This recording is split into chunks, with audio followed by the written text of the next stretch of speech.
Mari kita berdoa. Bapa di surga, Engkau Bapa yang kami kenal dalam nama Tuhan Yesus, kami bersyukur karena kami selalu beroleh kesempatan untuk boleh menaikkan pujian dan penyembahan. Kami tahu keberadaan kami di tempat ini juga hanya oleh karena anugerah-Mu. Engkau selalu mau membawa kami untuk masuk di dalam kedalaman yang lebih dalam lagi, supaya kami benar-benar menikmati bagaimana kami dapat senantiasa menjadi anak-anak-Mu yang berkenan, yang dicintai, yang sungguh-sungguh Tuhan merasa tersanjung sebab Engkau sendiri Tuhan yang turun dan mau melawat kami. Terima kasih Tuhan, biarlah pagi ini kami juga merenungkan sebagian daripada firman-Mu. Berikan kepada kami hikmat, wahyu dan pengertian supaya kami dapat menangkap dan selaku anak-anak-Mu Tuhan kami juga boleh menghidupinya. Terima kasih Bapa, di dalam nama Tuhan Yesus kami berdoa. Amin. Shalom saudara-saudara, selamat pagi baik yang ada di tempat ini maupun yang mengikuti streaming pagi ini. 3 sesi kita terima dari Pastor James ya. Buat saya sangat luar biasa dan saya begitu banyak belajar, merenungkan dan ingin sekali menghidupi seperti itu. Sehingga saya merasakan kenapa saya kasih judul ini, karena ternyata doa itu enggak sesederhana yang kita pikir, atau doa itu juga bukan hanya sekedar ketika kita bisa bicara dengan Tuhan, dan kehidupan doa kita itu ternyata harus merupakan sebuah kehidupan dan bertumbuh. Jadi artinya mungkin kita kalau kecil, saya ingat waktu kecil dulu saya dibeliin buku sama orang tua saya. Doa pagi, doa makan, doa tidur. Dan saya dengan kakak saya waktu itu anaknya masih 2, bergantian kami. Satu baca, satunya doa niruin. Nanti gantian saya yang baca, nanti kakak saya yang niruin. Seperti itu, doa textbook aja. Jadi sampai apal karena tiap hari doa makan, doa tidur, begitu-begitu aja sesuai dengan buku. Tapi ternyata kehidupan doa itu bukan cuma seperti itu. Tapi justru doa itu hidup. Artinya ada sebuah pertumbuhan bagaimana kita bisa menghidupi doa-doa kita itu. Nah, saya teringat di dalam Amsal 1 ayat 5 ketika kemarin selama 3 sesi mengikuti dari sesi yang pertama, kedua sama ketiga. Saya teringat dari Amsal 1 ayat 5 mengatakan begini. Baiklah orang bijak mendengar dan menambah ilmu. Dan baiklah orang yang berpengertian memperoleh bahan pertimbangan. Jadi ketika itu ya setiap kita, bukan saya mengatakan saya sudah bijak, tidak. Tapi saya pengen jadi orang bijak. Orang bijak itu ketika kita mendengar seperti 3 sesi yang kita dengar itu akan menambah sebuah pengetahuan. Dikatakan menambah ilmu, menambah sebuah pengertian. Dan dikatakan baiklah orang yang berpengertian memperoleh bahan pertimbangan. Artinya harus digumuli. Semua yang kita dengar akan menambah kita semakin mengerti, tapi juga akan menjadi sebuah bahan pertimbangan kehidupan. Nah, ketika saya melihat dan menyaksikan itu, kata saya pikir hebat sekali ya. Sebenarnya setiap orang Kristen ketika hidup dalam apa yang seperti disaksikan Pastor James itu, harusnya kita itu orang Kristen yang menang terus. Harusnya kita tuh orang Kristen yang ngalami terus akan perkara-perkara yang ajaib. Nah, ketika saya merasakan itu saya jadi teringat, saya pernah juga di PW ini menyampaikan renungan tentang doa itu nafasnya orang percaya. Nah, salah satu yang di dalam Mazmur tertulis tentang doa itu adalah di dalam Mazmur 141 ayat yang 2 bagian A saja dikatakan demikian. Biarlah doaku adalah bagi Tuhan seperti persembahan ukupan. Jadi ketika kita berdoa itu kita harus meyakini dan memastikan doa kita itu seperti persembahan ukupan. Kita tahu ukupan itu berbau harum. Jadi biarlah doa kita itu penuh dengan keharuman yang Tuhan ketika mencium doa kita, aduh baunya wangi banget.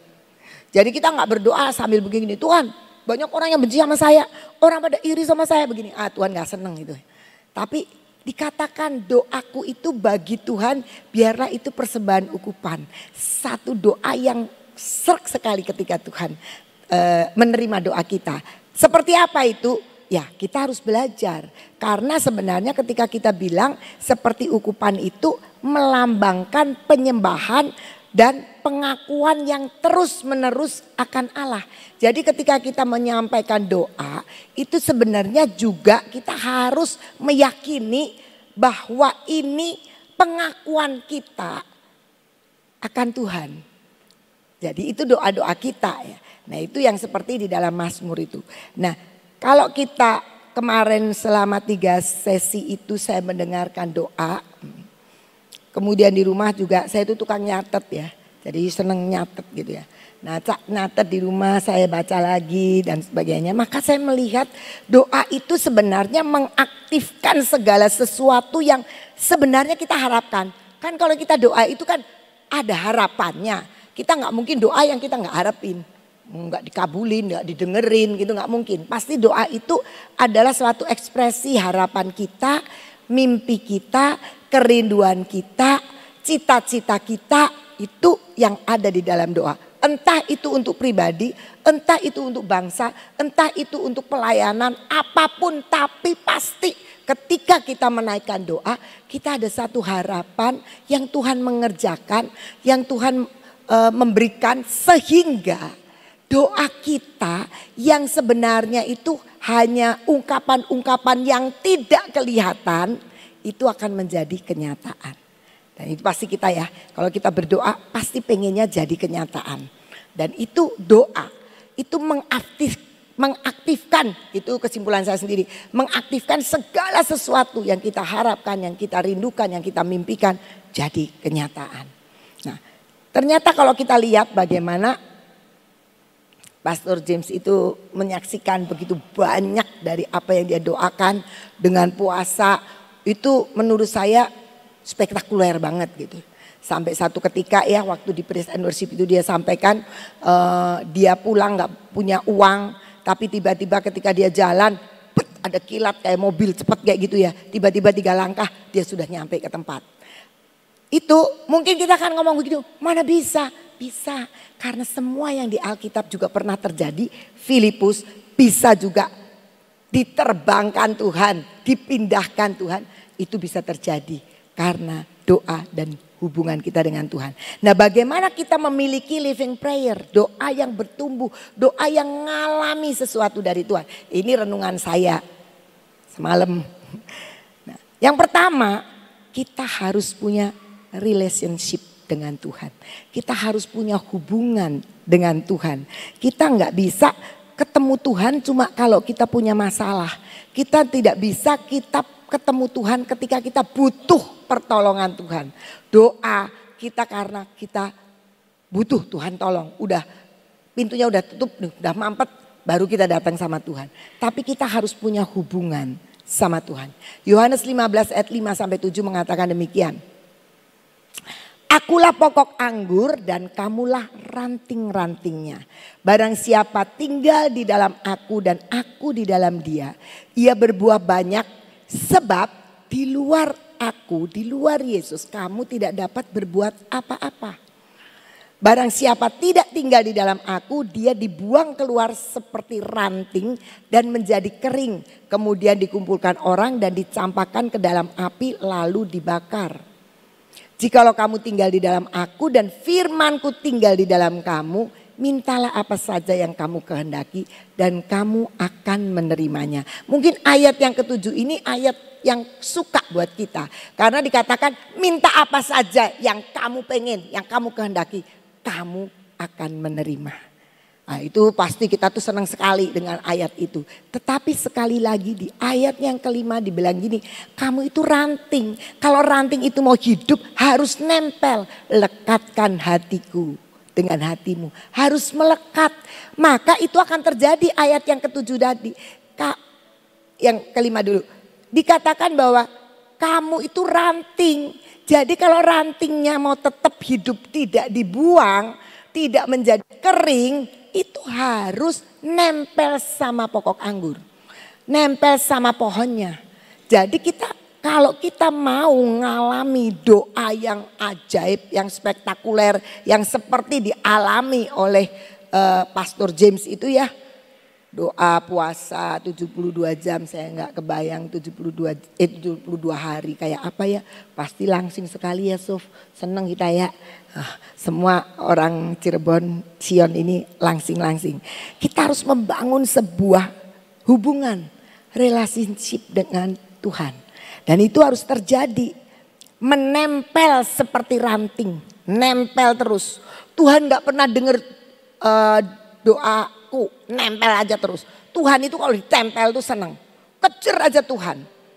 Pasti nanti Tuhan itu akan memberikan kepada kita. Tapi seringkali kita, belum apa-apa sudah, saya doanya baru 2 hari, kita udah pengen punya banyak hal. Padahal sekali lagi, minta apapun juga pasti kamu akan dikasih. Kamu pasti terima. Masalahnya nempel. Nempelnya jangan kalau seperti stop kontak yang sebentar dicopot, sebentar di sini. Kita kan punya stop kontak yang ada catatannya on off. Tidak boleh, harus on terus. Karena sekali kita off, ranting itu akan menjadi kering. Jadi kita tahu bahwa menempel seperti ranting, ayat 5 dikatakan, barang siapa tinggal di dalam aku, di dalam dia harus nempel seperti ranting.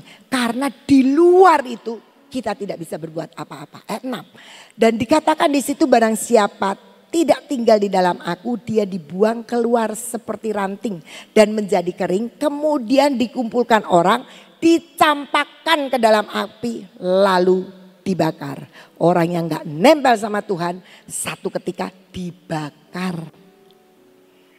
Jadi jangan pikir loh aku sudah doa kok Tuhan gak kasih. Ayat 7 bilang apa? Ayat 7 bilang ini. Jikalau kamu tinggal di dalam aku dan firmanku tinggal di dalam kamu. Jadi firman itu ada di dalam diri kita. Aduh baca Alkitab pusing. Aduh baca Alkitab gak ngerti. Tuhan bilang masukin aja di dalam hatimu. Ngerti apa gak ngerti. Biar Roh Kudus yang akan mengerjakannya. Karena ketika kita punya firman, saya kadang-kadang juga baca itu, apalagi sekarang pembacaannya lagi Yehezkiel ya. Panjang-panjang tentang Tirus, tentang apa yang kadang-kadang gak mudeng itu ya. Tapi harus dibaca. Itu Yeremia, Yehezkiel itu panjang-panjang kan. 10 pasal baca begitu ya. Kadang-kadang saya kagum sama Ibu Nani, pagi-pagi udah selesai 10 pasal. Aduh saya aja kadang-kadang nyicil. Pagi, waduh katanya gitu panjang-panjang. Tapi kadang-kadang gak ngerti. Tapi terus dimasukkan. Kenapa saya tiba-tiba ingat Amsal? Kenapa saya tiba-tiba ingat ini? Itu karena pernah baca. Karena selalu mau baca. Sehingga kita ngerti. Kalau tidak kita tidak ngerti. Jadi firman Tuhan itu harus tinggal di dalam kita. Nanti Roh Kudus yang akan mengeluarkan pada waktunya. Nah ketika firman itu tinggal di dalam kita. Kita hidup dalam ketaatan dengan Tuhan. Minta apa saja yang kamu mau. Pasti kamu akan menerimanya. Karena apa? Karena ketika firman itu ada. Nah jadi kita pasti tahu apa yang patut dan layak untuk kita minta. Dan apa yang tidak perlu untuk kita minta. Tuhan itu baik sekali. Dia selalu memberikan untuk kita mengerti apa yang Tuhan mau. Dan yang Tuhan mau itu sangat-sangat baik. Lebih dari yang kita harapkan. Jadi kita tahu doa itu kemarin Pastor James juga mengatakan. Doa adalah sebuah ketaatan. Ketaatan bukan sekedar kita kalau doa itu cuma kata-kata ngomong. Kemudian kita merenungkan firman. Tetapi doa itu adalah kekuatan yang memiliki kuasa. Coba kita lihat kisah Rasul 11 ayat 5 sampai 9. Dikatakan begini. Ini Petrusnya. Aku sedang berdoa di kota Yope. Tiba-tiba rohku diliputi kuasa ilahi. Dan aku melihat suatu penglihatan. Suatu benda berbentuk kain lebar yang bergantung pada keempat sudutnya. Diturunkan dari langit sampai di depanku. Aku menatapnya dan di dalamnya aku lihat segala jenis binatang berkaki 4 dan binatang liar dan binatang menjalar dan burung-burung. Lalu aku mendengar suara berkata kepadaku, bangunlah hai Petrus, sembelihlah dan makanlah. Tetapi aku berkata, tidak Tuhan, tidak, sebab belum pernah sesuatu yang haram dan yang tidak tahir masuk ke dalam mulutku. Akan tetapi untuk kedua kalinya suara dari surga berkata kepadaku, apa yang dinyatakan halal oleh Allah tidak boleh engkau nyatakan haram. Ini sebuah pembelajaran sebenarnya buat Petrus yang pada waktu itu sedang berdoa. Dikatakan aku sedang berdoa di kota Yope. Artinya dia berdoa tanpa dia mengerti akan apa yang terjadi. Tetapi dikatakan tiba-tiba rohku diliputi kuasa ilahi. Jadi kalau kita punya hubungan yang baik dengan Tuhan, doa kita adalah kehidupan relationship kita dengan Tuhan. Maka pasti ada kuasa ilahi yang akan turun di dalam doa kita itu. Dan pada waktu itu, zaman itu orang Yahudi itu enggak boleh campur-campur. Jadi pikirnya keselamatan itu cuma buat orang Yahudi. Sedangkan ini ceritanya adalah Cornelius. Cornelius itu bukan orang Yahudi dan dia waktu itu dia ikut beribadah. Dia suka memberi sedekah. Dan suatu hari Tuhan ngomong begini, kamu panggil Petrus, Simon Petrus yang ada di sini, alamatnya dikasih tahu. Nanti kamu akan dijelaskan jauh lebih banyak. Nah waktu itu konsepnya Petrus itu nggak boleh kita itu pergi ke bangsa lain. Tapi Tuhan mau memberitahukan, Petrus jangan kamu tidak datang ke sana. Dengan cara apa? Kuasa ilahi menguasai dia di dalam doanya Petrus. Dan Tuhan singkapkan lewat sebuah penglihatan tentang makanan, tentang binatang-binatang yang najis. Tuhan bilang yang dibilang haram itu, kalau aku bilang halal ya halal. Kalau aku bilang haram ya baru haram. Jadi ada sebuah perjumpaan dengan kuasa ilahi ketika kita berdoa. Jadi kalau kita berdoa, kenapa ada kuasa ilahi? Karena kita punya relationship dengan Tuhan. Jadi doa saya tidak salah kan kalau orang doa secara konteks. Jadi baca doa begitu. Tapi saya tidak meyakini kuasa ilahi akan datang ke situ. Apalagi kalau doa tertulis itu tiap hari diucapkan. Lama-lama apal. Loh saya sekarang ini kalau ditanyain doa makannya lagi saya kecil masih apal kok. Masih apal. Tapi apakah dihidupi? Tidak. Cuma apa? Oh gini. Udah. Yang Tuhan mau adalah sebuah hubungan. Ketika kita bicara ada timbal balik. Dan itu harus menghasilkan kuasa ilahi ketika kita berdoa. Terkadang kalau saya jadi merenungkannya. Terkadang saya itu doa dengan sebuah konsep. Saya mau doa ini. Tapi waktu saya doa yang saya mau doain itu lupa. Sudah amin baru ingat, loh kok tadi saya nggak jadi doa itu ya. Doanya kok lain lagi. Karena apa? Karena itu kuasa ilahi yang sedang menuntun kita. Jadi kadang-kadang saya bilang, oh iya ya berarti nggak penting itu saya doa itu. Gitu.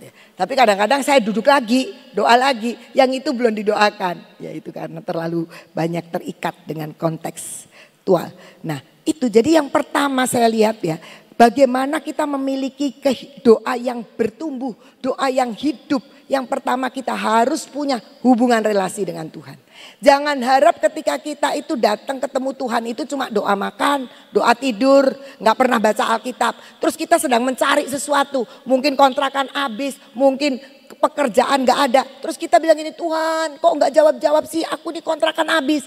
Anda punya hubungan gak dengan Tuhan? Jangan kalau datang kalau cuma perlu aja. Pernah seorang ibu bilang begini, dia lagi gemes sekali sama anaknya. Dia bilang sudah doa tapi kok anaknya gak berubah. Saya bilang pergumulannya apa sih? Itu loh anak saya yang satu itu rumah itu kayak hotel.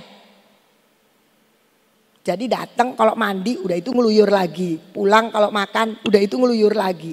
Suka gak? Gak suka. Kenapa? Orang tua gak suka. Gak pernah ada relationship antara ibu. Saya tuh pengen ngomong sama anak saya. Pasti sudah buru-buru pergi.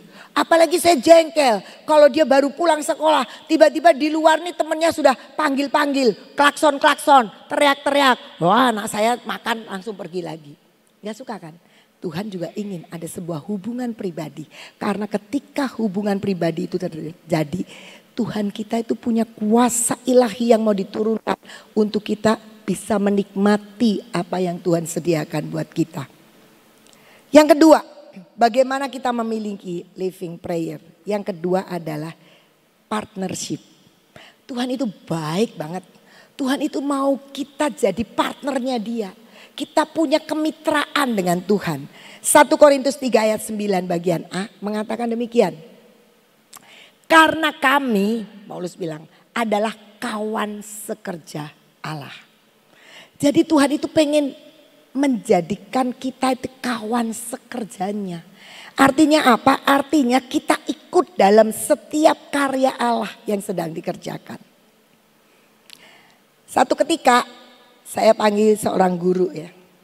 Terus saya bilang, "Sir, saya mau kasih tugas begini. Dia jawab apa? Dia bilang gini, "Miss, aku kok tersanjung ya ketika aku dapat tugas itu." Tersanjung. Harusnya kita kalau dapat firman, dapat tugas, entah itu disampaikan langsung sama Tuhan atau lewat Ibu Nani atau lewat siapapun, harusnya kita tersanjung karena kita itu dapat privilege, dapat sebuah penghargaan untuk jadi partnernya Tuhan. Tapi ada kepala sekolah yang datang ke saya dan dia bilang gini, "Saya kesel deh sama guru itu. Kenapa? Kalau dapat tugas dia bilang begini, 'Ngapain aku lagi? Kenapa sih Miss aku lagi?' Padahal dia punya potensi besar, tapi dia nggak mau repot. Nah, kita seringkali juga begitu. Kenapa sih aku lagi? Kenapa sih bukan dia? Kenapa sih aku dapat tugas yang sukar?" Ibu Abigail ada di sini. Dulu dia pernah ngomong begini sama saya. Ketika dapat firman suruh begini-gini, saya bilang yes. Dia tanya sama saya, In, kamu udah ngerti apa yang mau kamu kerjakan? Belum. Kenapa kok kamu bilang iya? Ya kalau saya bilang enggak nanti dikasihkan kamu. Nanti dia yang dapat poin, bukan saya yang dapat poin. Saudara-saudara, ketika kita dapat tugas, harusnya kita menyadari itu adalah partner kerjanya Tuhan. Susah-susahnya percayalah ketika kita berpartner sama Tuhan, pasti Tuhan itu kasih jalan, bikin kita pinter, bikin dia ngajarin kita. Tenang, kalau saya berpartner dengan orang yang ya bukan Tuhan ya, teman aja gitu, saya bisa ngajarin dia. Capek, tapi kalau sama Tuhan, Tuhan yang ngajari kita. Dan itu hubungan doa kita di depan Tuhan adalah ketika kita adalah kawan sekerja Allah. Karena dikatakan kalau kawan sekerja Allah, kita itu bisa ikut dalam setiap karya Allah. Allah tuh punya pengen begini, Allah tuh pengen begitu. Tuhan mau kita dijadikan partnernya, seneng kan? Kalau kita mau dijadikan partnernya. Saudara, saya punya cucu yang besar. Demen sekali sama main bola. Main bola, futsal, dari kecil nih. Dia yang namanya bola ini demen banget. Terus ditanya nih sekarang kelas 10. "Ethan, kamu mau ngelanjutin kemana?" "Enaknya gimana ya, sekolah bola aja dah," katanya. Sekolah bola itu mesti diawali dari SD. Lawang kamu senang futsal juga SMP. Sudah terlalu besar. Dia lihat di YouTube ada pemain-pemain bola yang usia remaja baru mulai.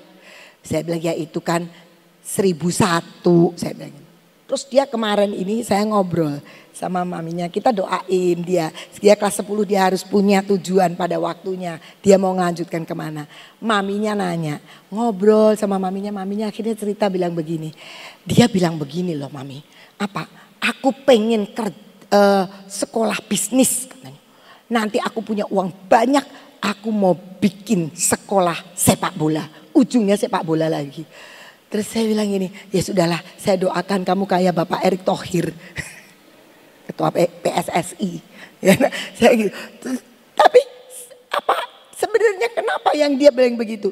Karena dia itu selalu punya tujuan untuk mengerjakan sesuatu.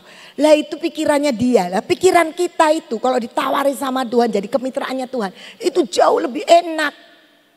Dari sekedar menjadi menteri BUMN. Kita itu sungguh harus punya kemitraan dengan Tuhan. Tapi kalau kita nggak mau jalin relationship, nggak mau membangun bagaimana Tuhan kita, ya nggak bisa jadi partner. Tuhan nggak pilih. Kenapa ya dia yang dipilih kok bukan saya? Sejauh apa kita punya kedekatan dengan Tuhan? Sejauh apa kita punya hubungan dengan Tuhan?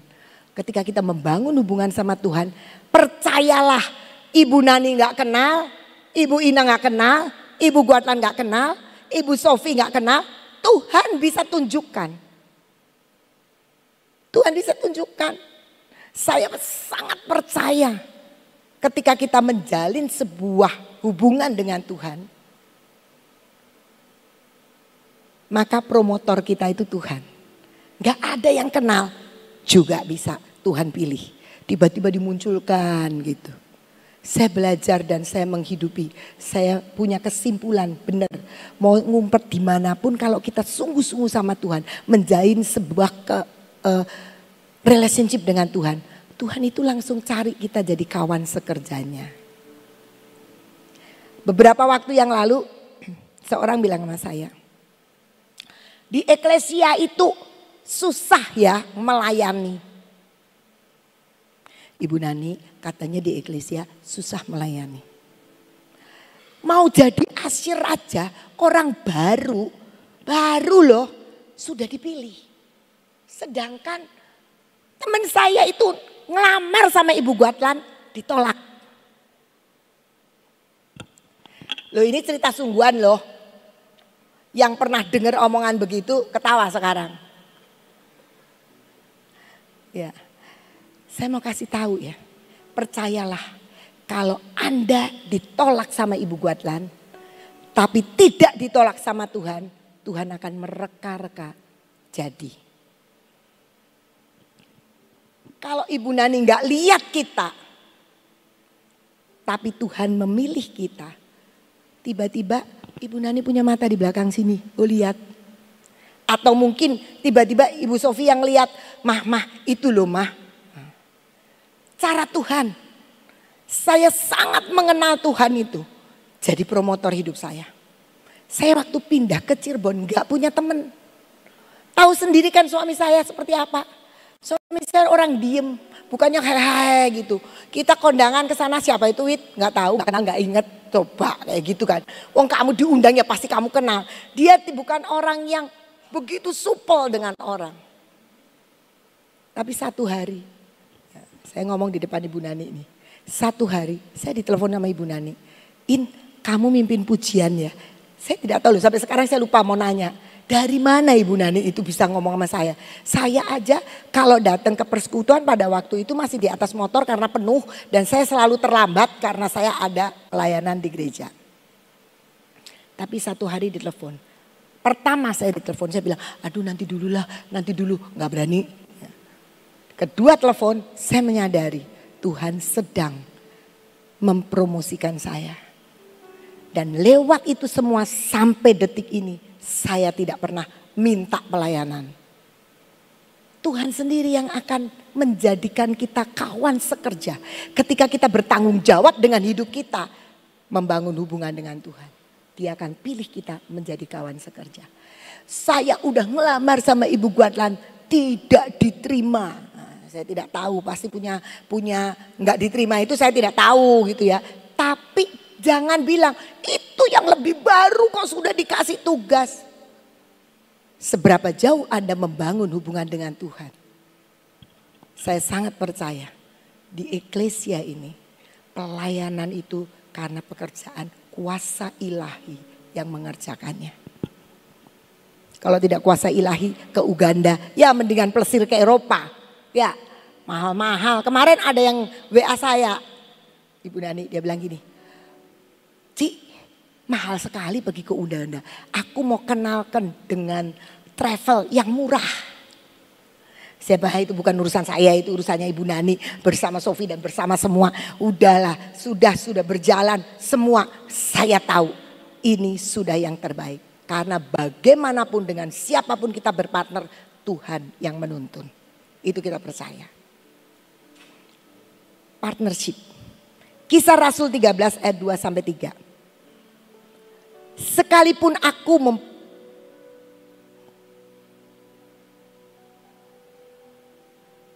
Kayaknya salah deh ayatnya. Kisah Rasul.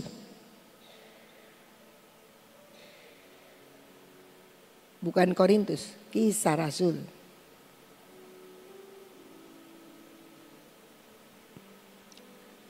Pada suatu hari ketika mereka beribadah kepada Tuhan dan berpuasa, nah ini kan Pastor James juga mengajarkan puasa, berkatalah Roh Kudus, khususkanlah Barnabas dan Saulus bagiku untuk tugas yang telah kutentukan bagi mereka.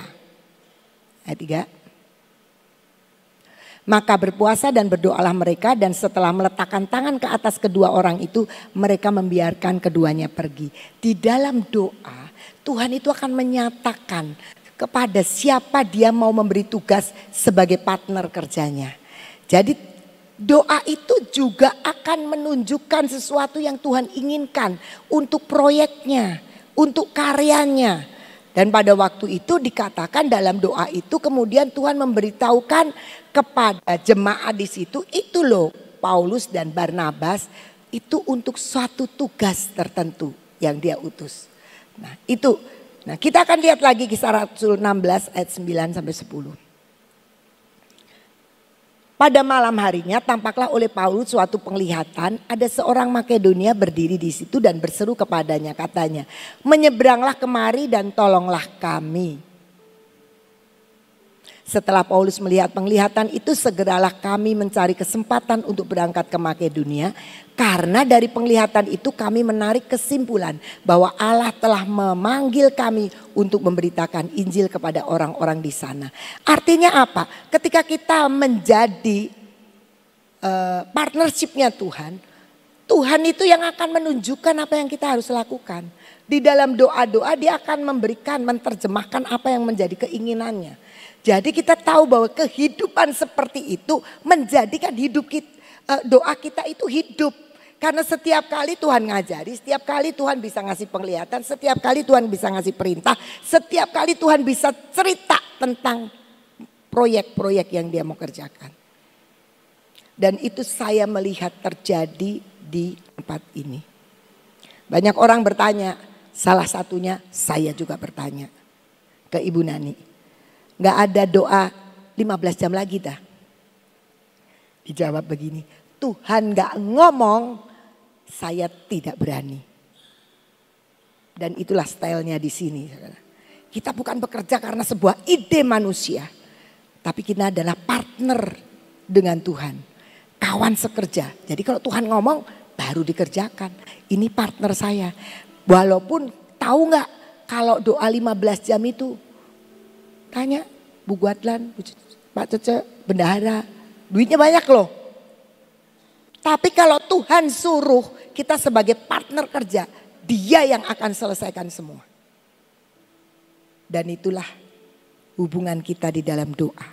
Di mana Tuhan sendiri akan cerita, akan menunjukkan karya yang dia sedang kerjakan di dalam kehidupan kita. Yang ketiga, friendship, persahabatan. Nah, Yohanes 15 ayat 15 mengatakan demikian. Aku tidak menyebut kamu lagi hamba, sebab hamba tidak tahu apa yang diperbuat oleh tuannya. Tetapi aku menyebut kamu sahabat, karena aku telah memberitahukan kepada kamu segala sesuatu yang telah kudengar dari Bapakku.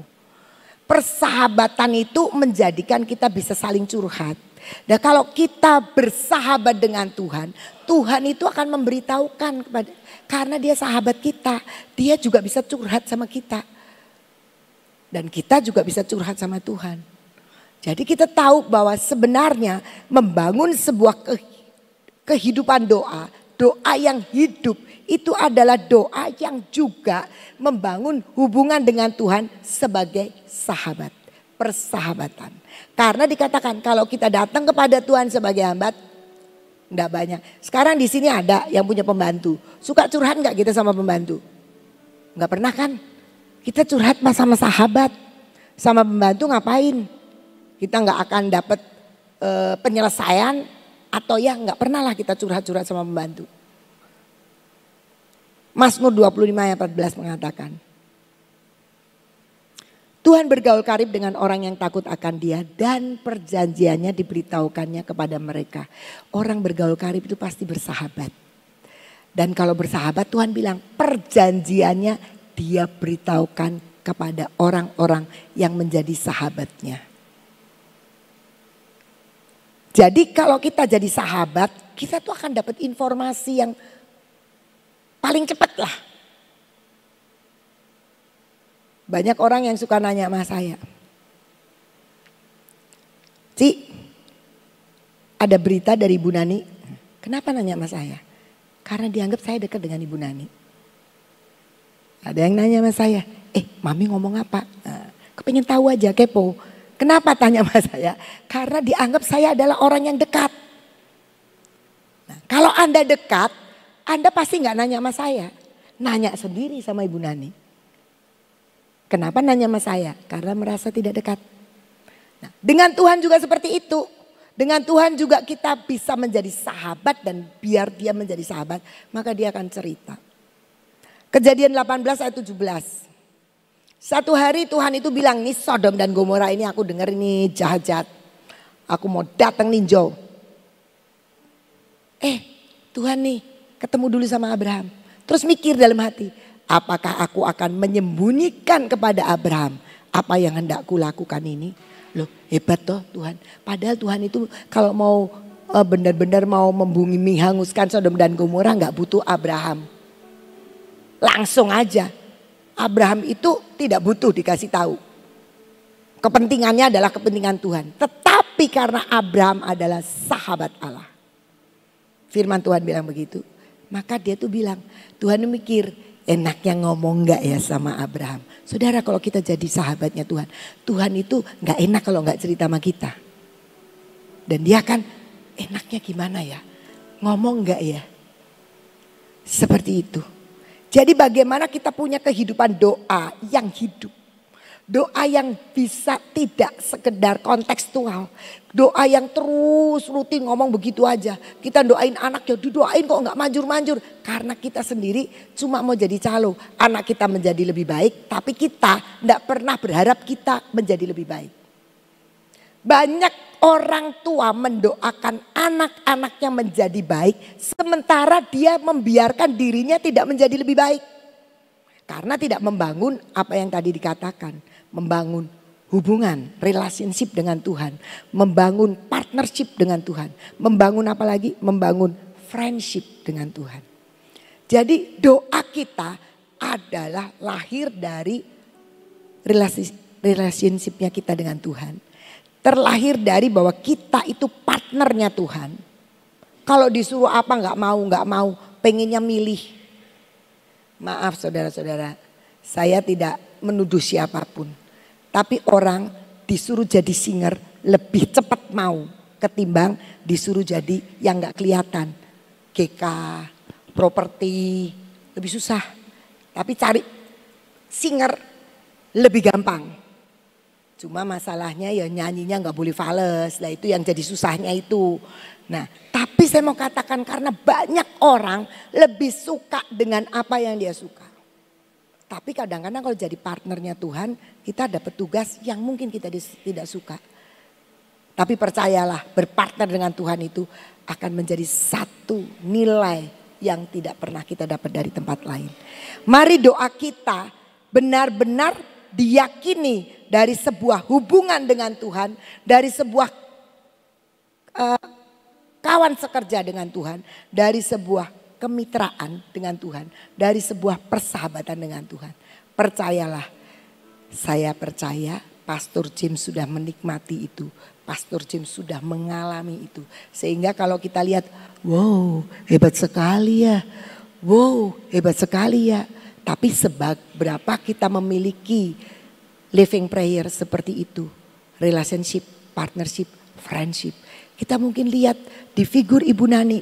Wow udah begitu ngalami. Karena saya itu dekat dengan Ibu Nani. Dari dulu sama-sama terus dari bangun Gracia. Sebelum bangun Gracia. Dan saya lihat bagaimana relationship, partnership dan friendship itu ada. Dan kita harus ngikuti seperti itu. Mari kita yakinkan bahwa hidup kita punya hubungan yang baik dengan Tuhan. Hidup kita sebagai partnernya Tuhan. Kemitraan dengan Tuhan. Hidup kita benar-benar sahabat Tuhan. Maka doa kita akan mengalami kuasa ilahi itu bekerja. Tadi kuasa ilahi menguasai Petrus saat dia berdoa. Kuasa ilahi menguasai Paulus saat dia berdoa. Dan saya percaya kuasa ilahi akan juga bekerja dalam hidup kita. Ketika kita membangun ketiga hal ini. Kiranya Tuhan memberkati, itu yang saya sharingkan pagi ini. Saudara, saya kira sudah jelas dengan penjelasan yang dijelaskan, dijabarkan lagi dengan selama 3 hari, selama 3 kali kita itu mendapatkan makanan rohani tentang semua tentang apa? Doa, puasa, terobosan akan terjadi, perlipat kali gandaan terjadi. Ini semuanya karena kita doa dan puasa. Nah, saya mau tambahin sedikit tentang puasa, menjelaskan tentang puasa. Puasa tidak hanya sekedar tidak makan atau tidak minum. Ya. Puasa itu sebetulnya adalah membersihkan diri kita dari perkara yang Tuhan tidak suka. Kenapa ada yang mengatakan gini, aduh aku mau puasa daging, ya, karena memang sukaannya daging. Aku mau puasa kopi karena memang kesukaannya kopi, ya. Nah, kenapa sih? Karena itu sudah menjadi ikatan. Jadi sebenarnya puasa itu aja melepaskan diri dari semua ikatan yang ada dalam hidup kita, terutama masalah-masalah yang Tuhan tidak suka. Yang Tuhan tidak suka itu banyak sekali. Kita puasa karena kurang sabar, ya. Pakai puasa, caranya bagaimana? Nah, di dalam puasa itu ada roh penguasaan diri, ya. Kalau orang puasa itu kan nahan lapar. Nah, ini sama dengan gini. Kalau aku puasa, biarlah aku puasa supaya aku itu lebih sabar. Bisa, ya. Aku puasa karena aku tuh merasakan perlu terobosan. Nah, untuk perlu terobosan itu dibutuhkan apa? Iman, ya. Percaya.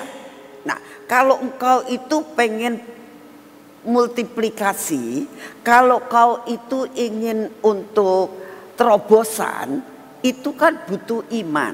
Nah, bagaimana cara saya itu mau puasa sampai saya beriman? Caranya bagaimana?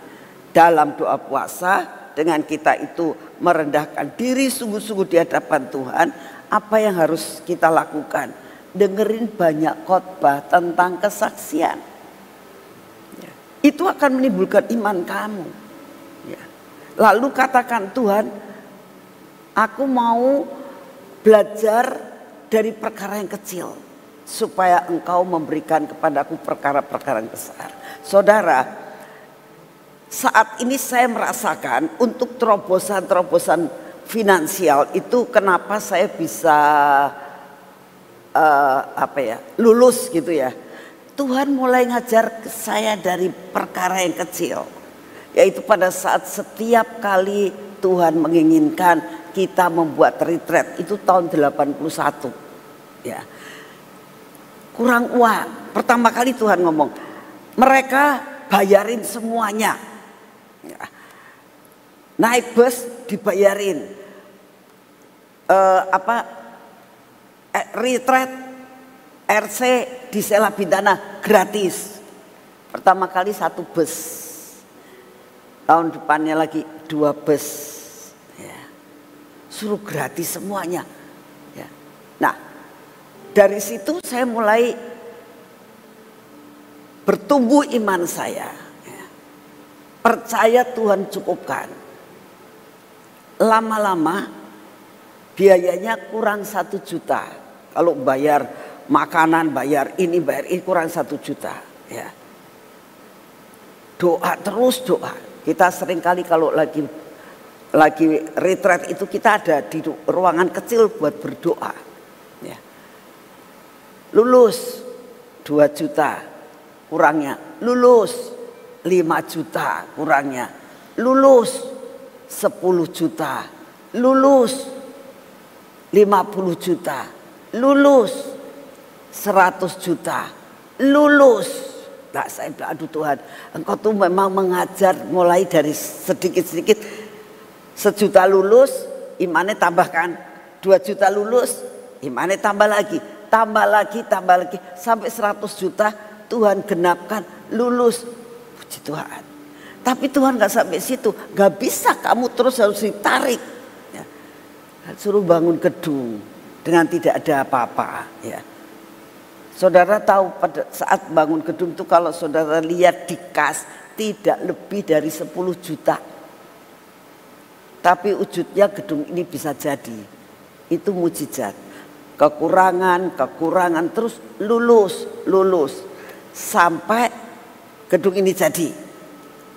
Puncaknya suruh beli sound system yang paling mahal 1 M ya. Deg-degan lulus ya. Yaitu terus bergulir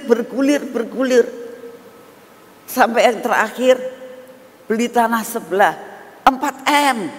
Tuh naik terus. Saya nggak pernah diajar Tuhan untuk turun. Ya. Lulus. Maksudnya kita nggak punya utang. Tanah itu Tuhan bayarin. Jadi saya tuh merasakan, oh Tuhan.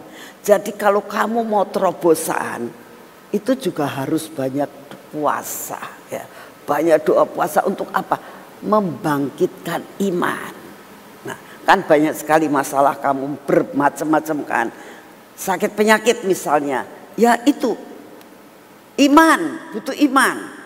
Terus mendengarkan banyak kesaksian, menimbulkan.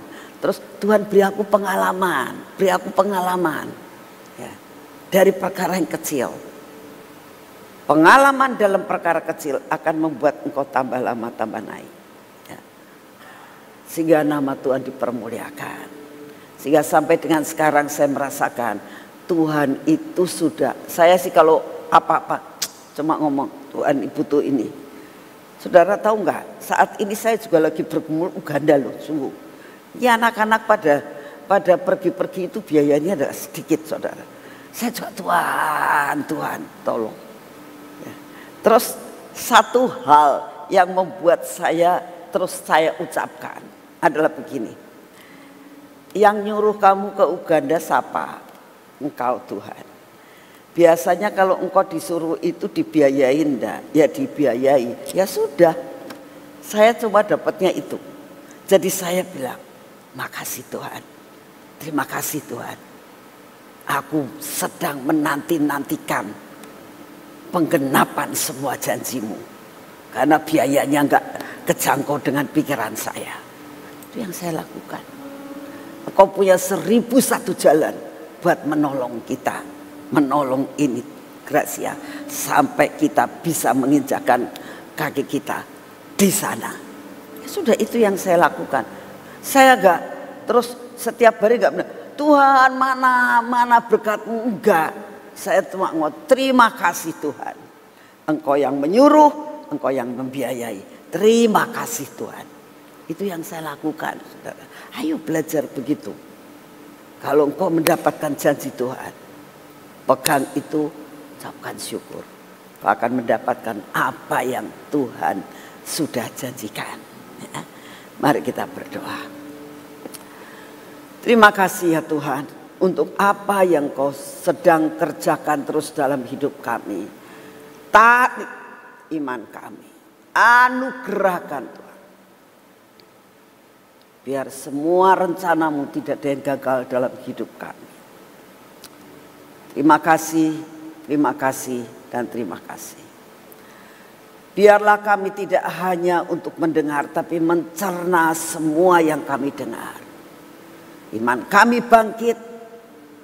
Kami mengerti tidak ada cara lain kalau kami tidak ada di dalam pokok anggur yang benar.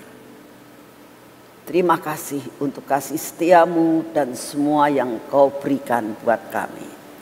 Bapak, pada saat ini juga kami datang di hadapan-Mu. Sekali lagi kami mau berdoa buat perjalanan dari Pastor James dan Yosia yang pulang kembali ke tempatnya masing-masing. Kami mempersembahkan mereka, memberkati mereka sampai di Uganda dengan tidak kurang suatu pun apa.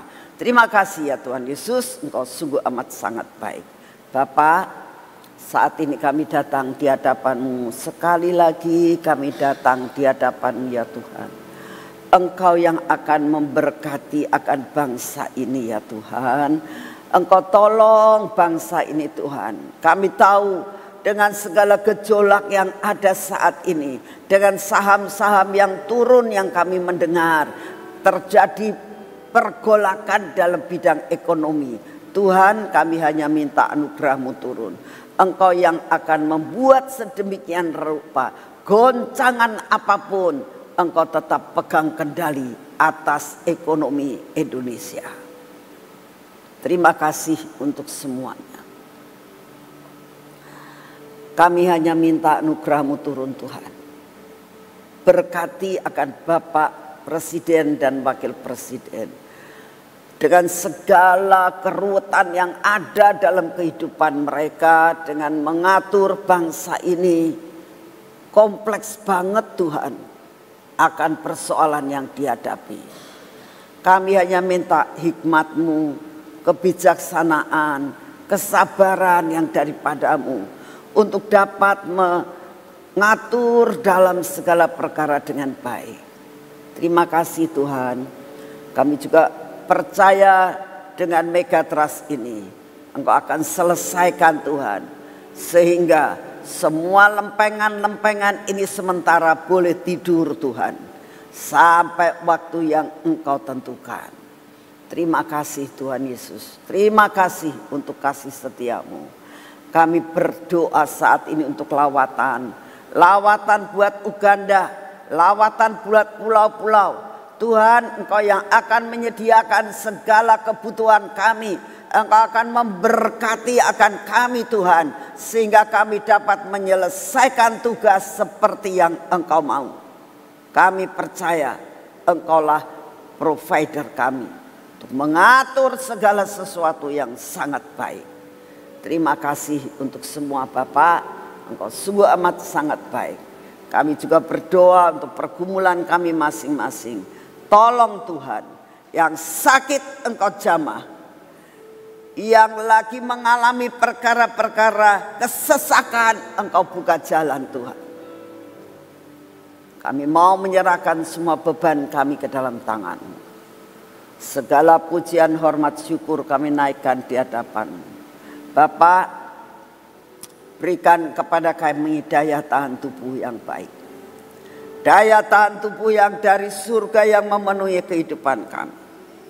Terima kasih untuk kasih setia-Mu. Terima kasih ya Tuhan Yesus.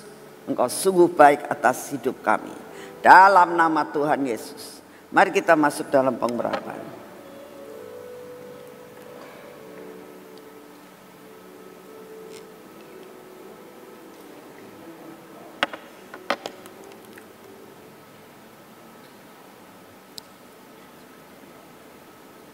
Ini minyak yang berasal daripada-Mu.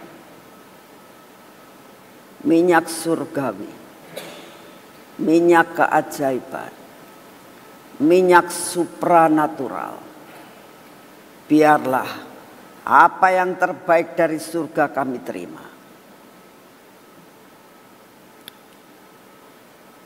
Keajaiban yang turun akan kami terima. Supranatural yang kami terima hari ini. Dan biarlah menguasai akan semua jiwa dan pikiran kami. Menguasai akan mata kami. Dan telinga kami Tuhan. Bibir, mulut kami dan hati kami. Kuasai Tuhan. Dan akan membabat habis semua yang tidak baik dalam hidup kami. Roh keraguan-raguan, roh kurang percaya, roh yang selalu menggerutu, lepaskan semua daripada kami. Berkati tangan kami untuk siap menerima berkat-Mu. Berkati kaki kami untuk siap berjalan menuju kepada jalan yang berkenan di hati-Mu. Terima kasih Bapak. Hari ini kami mau berjalan bersama-Mu. Siap menerima berkat-Mu hari ini dengan utuh. Di dalam nama Tuhan Yesus. Amin. Selamat pagi, Tuhan memberkati saudara semuanya.